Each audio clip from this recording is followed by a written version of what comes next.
জঙ্গলির পরে কি আসছে, কি আসছে এটা আসলে টু বি অনেস্ট ভদ্র ভদ্র ফারিন বলেছে ভদ্র আসছে, প্রডিউস বাই ফারিন।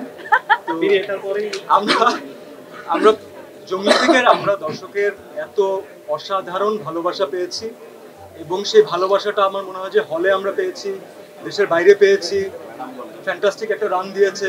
এরপরে যখন ওটিটিতে আমরা প্রথম ব্রডকাস্ট হলো তখন আমরা ভালোবাসাটা আরো অন্যভাবে পাচ্ছি, যে বাংলা ভাষাভাষীর যত মানুষ আছেন যারা চরকিতে দেখেছেন অলরেডি।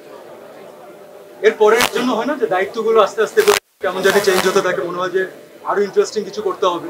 সো এর কয়েকদিন আগে হলে আমি খুব স্ট্যাটিক অ্যান্সার দিতে পারতাম না, তবে এখন কনফিডেন্টলি বলতে পারি যে সামনে যে পাইপলাইন যেটা আছে, যে লাইন আপটা আছে, ইন্টারেস্টিং কিছু হবে। কি হবে সেটা ক্লিয়ারলি না বলি, কারণ ওই দায়িত্বটা ডিরেক্টর এবং প্রডিউসারের জন্য রেখে দিই। তবে যা হতে যাচ্ছে ফ্যান্টাস্টিক কিছু হতে যাচ্ছে। অডিয়েন্সকে আমরা বোর করবো না, অডিয়েন্সকে এঙ্গেজ করার মতো কিছু হতে যাচ্ছে। আশা আমার কাজ করা, আশা আশির মালিক আল্লাহ, আল্লাহ যখন চাবে তখন চলে আসবে। আমার মনে হয়েছিল যে এইরকম ক্যারেক্টারকে কেন মানুষ ভালোবাসবে, তো ভালোবাসার মতো ক্যারেক্টার না, তবে the character was different, the character had a different swag. এবং আপনি যখন এখন বললেন না যে মনসুর ক্যারেক্টার, আমার ধরতে সময় লেগেছে, কারণ এটা পপ কালচারে এমনভাবে ঢুকে গেছে এখন কেউ মনসুর বলে না, আরমান মনসুর। তো এইভাবে যেহেতু বলে আমি এইভাবে ইউজ টু হয়ে গিয়েছি। বাট যেই দর্শকের যে ফিডব্যাক পেয়েছি আমরা আরমান মনসুরের জন্য, দ্যাট ওয়াজ ফ্যান্টাস্টিক।